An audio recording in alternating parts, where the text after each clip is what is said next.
All right, here we go. Look at all of you. Look at all of you. Thank you for joining me.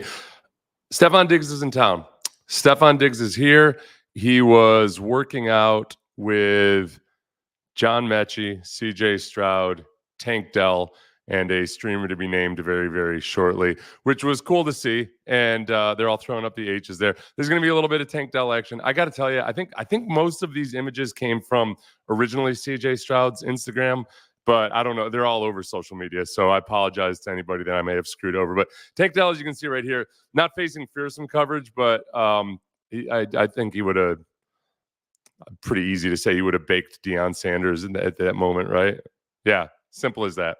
So this is the streamer to be named later, and we're going to get to a couple things today. I want to clean up and finish and be done for good with Stefon Diggs and any drama and all of that kind of stuff. But then I also want to talk about where Stefon Diggs as a player, where he is as a player, and how he's going to fit with the Texans. Because I think there's some stat-based analysis that doesn't quite tell the whole picture. So that guy in the middle there, this just bear with me a little bit as an aspiring boomer.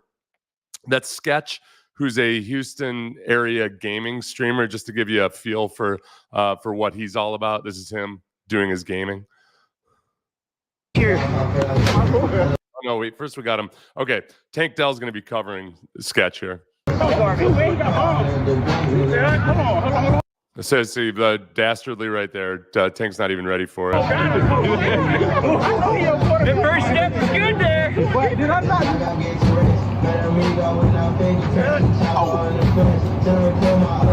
So now watch the recovery speed here by Tank. Oh, that one glove like Mike. But I still be on. That looked like a nice ball. I think CJ was throwing it. Take my jersey off my feeling. Okay, so that ball there, don't worry, that's not CJ. That's Stefon Diggs. So Stefon Diggs can't be trusted the same way like Devin Singletary was as a passer of the football. This and then just real quick. Then we'll get into the football, I promise. But I'm so intrigued by the fact that that gamers are a thing, and that Sketch is like locally famous, maybe nationally famous. I don't know. I'm just learning who he is right now. Just a little taste of his the streaming. Come on, that's a grown man with the soccer ball. You should have to fist fight me for that ball. Is that not offsides? Is that not offsides there? Here you go. Why don't you just pick the Avengers as your first team? I don't get watching gamers, except Sketch has me kind of convinced. So, like I said, I want to talk about how Stefon Diggs is going to fit into this team. And to do that, we got to go a little bit over the drama that was in Buffalo, because I certainly don't think Stefon Diggs was blameless for it. I'm going to blame social media for elevating a lot of locker room drama these days into the stratosphere, where stuff used to be able to be squashed a little bit differently. I think the circumstances in Buffalo ended up being it's too much to overcome when there was some kind of a disgruntlement there. So just to rehash some of it, the very first signs that there were any trouble was in Cincinnati in the 2022 playoffs. So January of 2023, there was a outburst on the sideline. Here, Diggs wants to win. He's a highly emotional player. They love each other, but right there, he's like, "Listen, I was open." So, yeah, again, and on that play, there was apparently a miscommunication between how Stefon Diggs was going to read a coverage, and they weren't on the same page. So, little chink in the armor that right there in January of 2023, and then in the spring, Stefon Diggs was sent home from minicamp, and Sean McDermott did a weird kind of said he was concerned, but then denied that he was ever concerned, to blame the media for asking questions about it after he'd said that he was very concerned that Stefon Diggs wasn't there. They go all through training camp. Everything seems to be okay and copacetic. Comes to game one versus the Jets, which you might recall One of the notable things that happened in that game was that Aaron Rodgers got injured, but the Jets ended up winning. And but I'm getting ahead of myself. Before that Jets game, Rich Eisen asked Josh Allen about any kind of rift or drama that there was between those two, between Stefon Diggs and Josh Allen. Stefon Diggs and you needed to have a hug out this past summer after a spring in which you guys didn't really communicate with each other. What do you say there? You did hug it out. Oh, yeah. Okay. You hugged it out, and this thing is too bad. Whatever the thing was.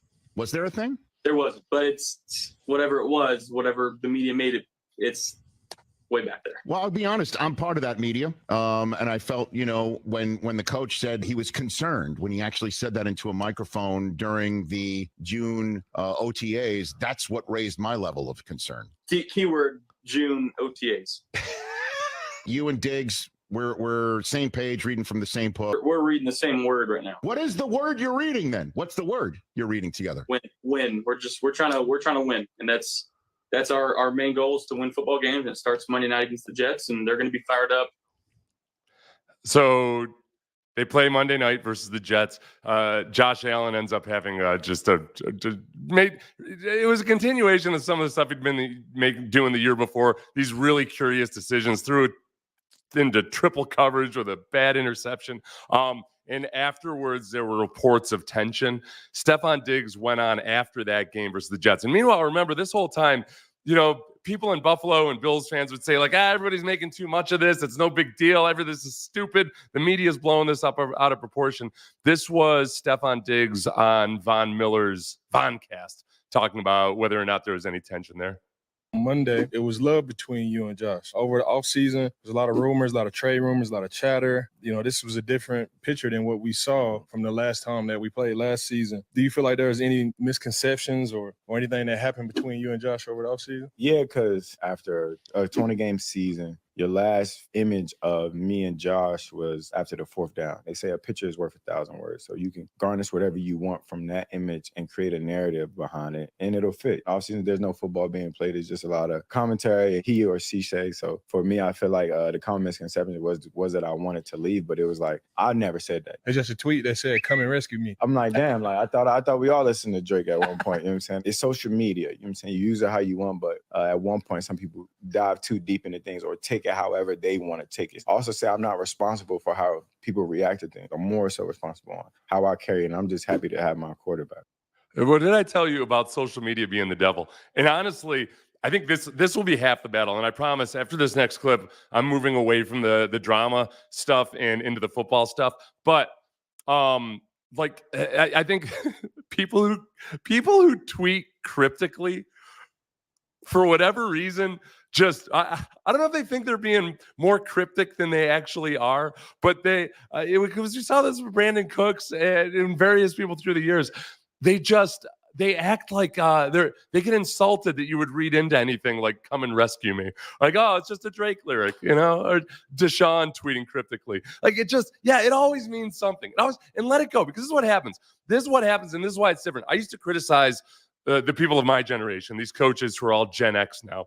I used to criticize them for being too soft because, back in my day when I played, we had so much drama. And if a player was miserable, the coach would say, deal with it. All right. Oh, you're going to be miserable? Oh, fine. We had a player bring a firearm into the locker room once because he was so pissed off at somebody. And he ended up making another couple of years on the team. This is in Jacksonville, not in Houston. But what I realized over time was that the problem with social media is that all that drama doesn't stay in-house. So remember when they did the Oilers 93 documentary, or the Houston 93 documentary, and Warren Moon, when he was interviewed for that, I can't remember if he said it in the documentary or afterwards, but he said that a lot of the drama that was in that documentary, because there was so much drama going on, he didn't even have a clue about. Like, he didn't learn about it until much, much later, or while they were filming the documentary. And it used to be much more like that. I think now, all of a sudden, Stefon Diggs' issues aren't contained to just the locker room, just to the wide receivers room, or just between him and Josh Allen. They become very, very public. So at the very least, I hope the Texans continue ever since Steven Nelson, that whole situation subsided. Hopefully they take it easy on the social media. So that was game one versus the Jets. Tim Graham, who is a Buffalo journalist, writes for The Athletic, he told a story about what happened after that Jets game. And I promise this is the last direct drama thing we're going to talk about today. And Josh Allen was sitting there in full uniform with Kyle Allen trying to console him, and a stream of players coming up, patting him on the back, dapping him up, saying, hey, we'll get him next time, man. They were trying to pick the guy up. He had a towel draped over his head, and he just sat there. One thing I didn't include in the story was Stefon Diggs coming up to him after the game, but Josh Allen snapped at him. And he said, it's one fucking game. And kind of motioned like, I'm not talking to you here. And Diggs walked away, and Josh was sat there. Maybe Stefon Diggs was saying something nice to him, and he was but he didn't snap at anybody else. A stream of players were coming over, popping him on the shoulder pads, I think, or patting him on the back, or, whatever. Like I said, dapping him up. Hey, man, we'll get him next week. And whatever Stefon Diggs said to him, Josh Allen wasn't having it. So that's where, again, I think what I'm going to get to here is we talk about what happened to the Bills offense last year, and we show you some of these things. I've got JT O'Sullivan from the QB school, who wasn't even talking about Stefon Diggs, but I pulled a few clips from his podcast because I think they show both the good and the bad of the relationship between Josh Allen and Stefon Diggs. But I think a few things happened. One was that perhaps some of the more advanced stuff when it came to either adjusting to coverages or what have you, I think maybe sometimes Stefon Diggs got frustrated with Josh Allen, either not staying within the structure or not being on the same page as him. Whose fault was that? I don't know. Stefon just kinds to be, I guess, be more public about it and more demonstrative about it. The other was that things just weren't quite right with Ken Dorsey, the offensive coordinator. And even as the numbers were good, even as Steph Diggs was on pace for 1,600 yards receiving over the first half of the season, there just was something wrong with that offense. So I think the trust between perhaps Steph Diggs, Josh Allen, the offensive coordinator, however Sean McDermott fits into that, the trust was just eroding over the course of a year. And sometimes you just can't salvage that once the trust is violated. It's not because anybody's evil or bad or anything. But I think, like, if you think about like Andre Johnson and DeAndre Hopkins, both those guys, if you think about both those guys had outbursts and or dramatic moments in games before. Remember, Andre walked off the field before the game was over the one time. That wasn't directed towards Schaub or anything, but it was drama. DeAndre Hopkins, the most notable one I can remember was when he just said, get him the bleep out of here, I believe he was talking about Hoyer, wasn't it? But neither of those guys ever took to social media, and both those guys were, I think, cool trying to subdue things, but didn't work with the best quarterback circumstances. They certainly never had anybody quite like Josh Allen. So, well, I mean, obviously DeAndre would. Oh, no, they both had, okay, Deshaun. But before Deshaun, they didn't have anybody like Josh Allen. So you get to week 11. It's the Bills play the Broncos, and they lose in a really ridiculous fashion on, I think that was Monday Night Football as well. It's interesting that the drama's always after Monday Night Football. And this wasn't Stefon, but his brother, who said, man, 14 got to get up out of there. So this was the last little bit of drama. But that was a pivotal moment, that Denver game, because really, if you look at, I'd go to the week before that too. That's when the targets started to drop off for Stefon Diggs. Maybe that's when everything was starting to come to a head. The first 8 games of the season, Stefon Diggs had 90 targets over the first 8 games. From the week before the Denver game to the end of the season, he had 70 targets over the final 9 games. So 20 more targets over one fewer game in the first 8 games, and 70 targets over the final 9 games. Here, we'll show you that here. So you can see, who was it? Oh, it was the Cincinnati game before the Denver game. Man, everything seems to go south in Cincinnati. So I've got the targets circled over there to the right. And he still had a couple games where he had double-digit targets in week 12 and 13. But early in the season, when he had 5 100-yard games and he was targeted in the double digits 6 times, it was much, much different. When you watch, it doesn't look necessarily like they were trying to diminish Stefon Diggs. I think they were using him differently, but they were very much trying to get the ball to other people, and they became a better offense. I think and it doesn't necessarily have to be that, they wanted to reduce. I know I've heard some people say that, they were trying to prove they could do it without Stefon Diggs. The more I've gone and looked at it, I think they were just trying to be a more complete offense. Because after that Denver game, Ken Dorsey got fired. Joe Brady takes over as the offensive coordinator. So Greg Cosell, who has been with NFL Films forever, watches a ton of film, really, really bright guy. I was intrigued to hear what he was going to say about the way they used Stefon Diggs in Buffalo's offense. So this was Greg Cosell on Ross Tucker's podcast answering a question about what will Stefon Diggs' role be with the Texans. Nico Collins is clearly their number one, clearly. Tank Dell, before he got injured last year, had really developed a great rapport and chemistry with C.J. Stroud, and he's a multi-dimensional receiver who you can use in a lot of different ways. Diggs, at this point in his career, is much more of a short to intermediate receiver, not necessarily a vertical dimension. I'll be fascinated to see how he's deployed with Houston, because he could well be their number 3. He could well be their slot at this point. He lined up in the slot a lot last year. I don't think he'll be a high volume target, but I could be wrong. So also very modest guy, Greg Cosell. He's not trying to dish out hot takes or anything. I agree that I don't know who the high volume targets are going to be. We talked about this yesterday. There have only been 5 teams in the history of the NFL who've had 3 1,000-yard receivers. It's very, very rare. And only one of those teams was a really good team. And one of those teams made the Super Bowl, the Cardinals in 2008, and they weren't even that great of a team. It was kind of a fluky, weird year. So the goal, I don't think, should be to get all those guys 1,000 yards. I think you should try to be a really complete offense, but on any given Sunday, then, that guys can go to work. And does that become an issue for Stefon Diggs or not? We'll wait and see. We're just flat out not going to know until it actually happens. But this is, as far as what Greg said about him not being as much of a vertical threat, we're going to see some evidence that he is still very much a vertical threat. So I'm going to show that to you in a little bit. And also we're going to listen to a couple of guys from Buffalo that believe the same. So I don't, just because they didn't use him vertically as much, I don't think it's because he's not capable of doing it. Greg Cosell then talked about what happened after Joe Brady took over as offensive coordinator to replace Ken Dorsey with the Bills.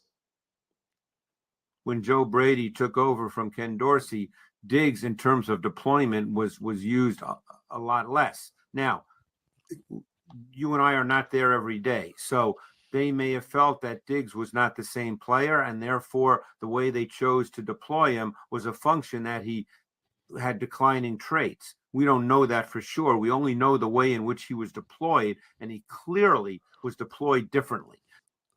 Yeah, and one of the ways they did that too was they were using him on screens, and honestly, I saw there were times where they were using him on screens to set other things up, or they would run some plays to try to set up the screens for Stefon Diggs. And I don't think that's where he's ideally used. A lot of the shorter route stuff. I think he can be very effective in that role, and he will line up in the slot a whole bunch.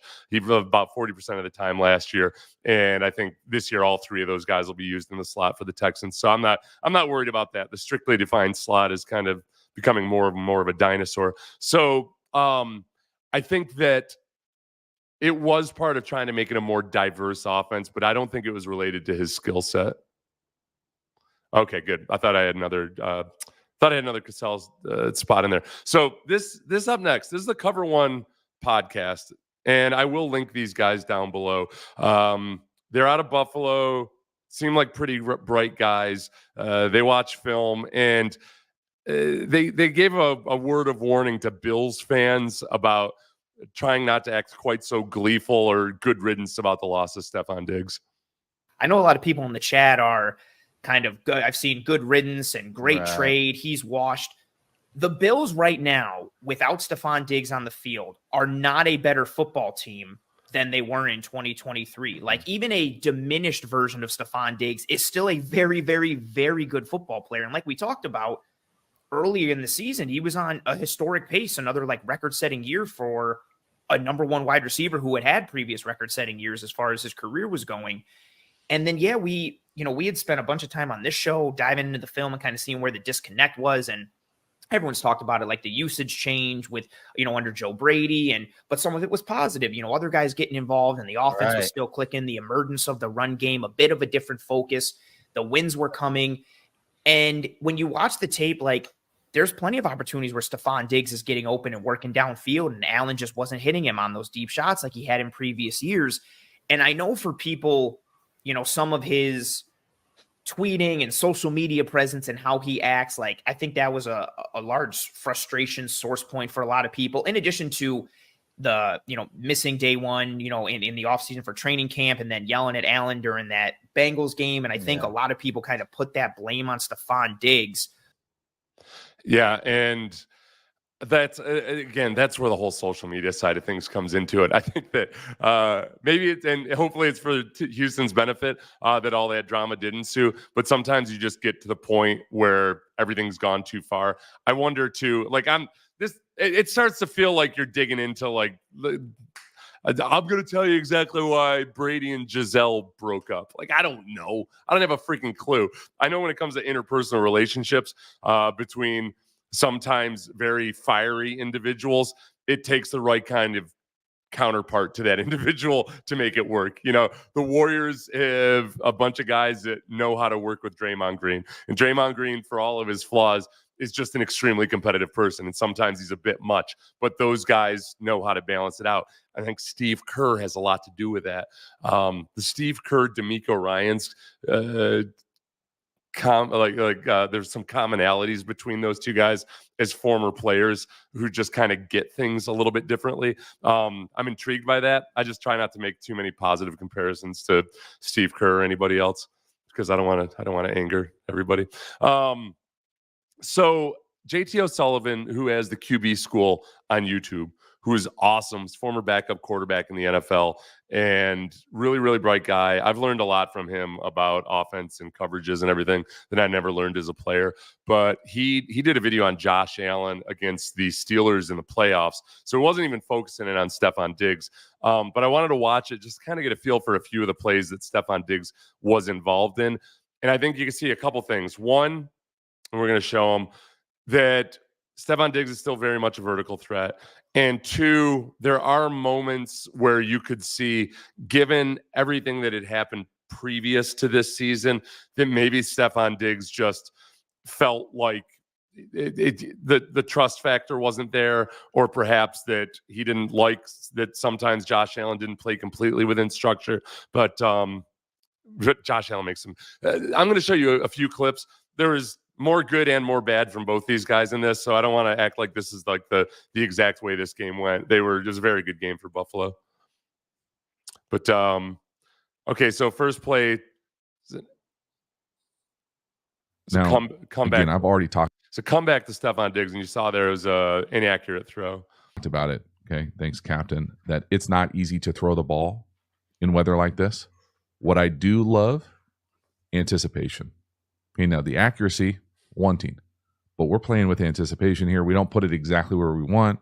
Maybe. So okay, he's praising Josh Allen's anticipation, but all I can think this whole time is, boy, who's got great anticipation is obviously CJ Stroud, and who's great on these throws to the sideline, CJ and Tank and CJ and Nico. And it's hard not to visualize this exact same thing happening here, except maybe with a more accurate throw. We get that Brad Johnson wet thumb. Only Josh knows. But watch when he lets this thing go. One-on-one. So look at Diggs down there at the bottom. One outside the net. And now I want you to look at the defensive back and his relation to him. That's a defensive back who very much respects Stefon Diggs' speed. Numbers. Because he was even, Defensive back thought he was leaving. Stop. I mean, he's throwing it right there, right? That's a big boy throw. Wide side of the field, in the elements. And it's not like he doesn't have enough club, right? He's not skipping stones out there. That thing just skymails on him. I love the anticipation, the time clock. We dig. So, like on that play there, the throw is inaccurate, but the weather. I got to write down the weather as a possible issue for somebody who hasn't always wanted to go to the off-season program. It's not fun up in Buffalo during off-season time of year. It's getting nice, but it's nothing like Houston. But two, the weather just makes it hard to be a good quarterback. On a little stop route, 3rd and Okay, so this is a stop route. 5, first down. Again, up top. So anticipation again. He's going to praise Josh Allen. I'm going to praise Stefon Diggs. They got what I would consider a little bit of a bastard coverage. Okay, a little Porter can't handle him. Josh Allen beats it with accuracy this time. So like right there. And anticipation. Beautiful. So a lot of that. Now that's medium range stuff. That's not that's not the vertical threat that we were talking about. But just hold on a second. We'll hook up on 3rd down. Situational ball. When does he let that thing go? Right there. I mean, look up top. That's pretty impressive. Again, the base, world class. Firing that back hip. Boom. Ball right on him. Like, I mean, when you look at this play, and I'll pause it at the top of these drops, everybody wins. Okay, so this one, I cut into there right here. At the bottom here, that's Stefon Diggs. It doesn't go to Stefon Diggs. It goes to the guy up top. It was a nice throw by Josh Allen, but his first read was to Stefon Diggs. The problem here was that the offensive line broke down. So you see Steph Diggs wide open here. And I wonder what he felt after this play, because he was wide open. He was the first read. And it wasn't just the protection that broke down. It was right. The problem is that it takes a while for Diggs down here to win at the bottom. So Josh is looking at him, but he's not ready at the bottom. Not ready at the middle, open up top. And so everybody eventually wins, but we just win on time up top because we've got free access. So nice job from Josh finding the free access, getting the and that was that was just the release that Diggs had to take. So I don't think Diggs would be upset about that. completion that turns into a big chunk. I like the decision here. I like the Okay, so you see up at the 5-yard line, that's Stefon Diggs, and that's him potentially about to catch a touchdown, or at least get down to within a yard or two of the touchdown of the goal line. timing. The ball's maybe a little underthrown. It's an impressive throw. You can see 51 bearing down on us. I think it's the right read. It's a nice design. 25 just makes a play. They get paid too. Okay, that's a difference between 25 and Charlie Batch out there. That's a hell of. But that's a hell of a play by 25, who kind of took a chance on coming off of that, right? But when we talk about the vertical threat for Stefon Diggs, I mean, does he not have an entire end zone there to run through? That would be a 45-yard touchdown right there. And a play. He's sneaking in through a zone, but beating a safety on the way to get there. That's saves not a bad at touchdown. all. So he can go from his back turned to getting his hand up, playing the ball, saving a touchdown. The toss, long trap Okay, so there's that vertical threat, right? action. We've got the over or the crosser, well thrown ball just dropped. Another play If that again here. isn't there, you've got Diggs coming behind it on the drift. So when he talks about he's going to We've got two really hits that dude, good opportunities right there. but I think they show If you're another gonna angle. Run it and it's there and you need completions. I see the value in it. I like it better like this when you've got your best player at the. So, okay. Right there, you see Stefon Diggs right there on top of the Buffalo Bills logo at the 50-yard line.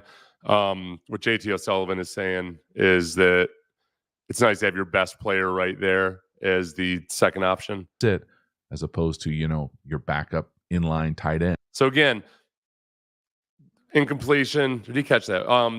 But like the offense diversifying. The offense much more diverse than it was earlier in the season. So right here, nice job finding the hook. I'm not sure exactly what took him there. It sure looks like Diggs is there as well, but he feels it. gets the ball out. Nice little completion. Okay, that was the completion. Yeah. Not there. Get out of there. Okay, so there's a different play. Just to highlight like the connection those two guys did have and what Diggs is still very good at. Throw it back across your body. Third down. The vision, the audacity, the arm talent. 3. And that's like that right there is off schedule, and it's kind of stuff Josh Allen is really good at. When I've seen areas or issues where Stefon Diggs might be upset or might have felt like it just wasn't progressing, it's in the stuff that's the on schedule stuff. You know, okay, this is the read. I'm open. I'm the first read. Why is the ball not coming to me? And it's not like Josh Allen is awful at it or anything. I can see the little chinks in the armor to where maybe the relationship has started to fray. Corner, getting his hand in there. Okay, this one a little fortunate. Okay, so you saw that. You saw. Let me press that. Let me take that back just a little bit. This is the last play here. So, the arm talent. 3 running with the look up top. You got 2 receivers running very close together for some reason. Corner, getting his hand in there, maybe getting a little fortunate in incompletion. And then listen to JT O'Sullivan's explanation of this play. This is the concept down here to the bottom with what I'm going to call inside fade. And this is 14. That's Stefon Diggs down there at the bottom. And this is a safety. You know, I would say, hey, it would be interesting to hear why we didn't throw the ball here more than anything else. That's what Steph would like to know. So to me here, inside fade versus closed versus a safety. I don't care what safety it is. If that's our dude, that's the matchup we want.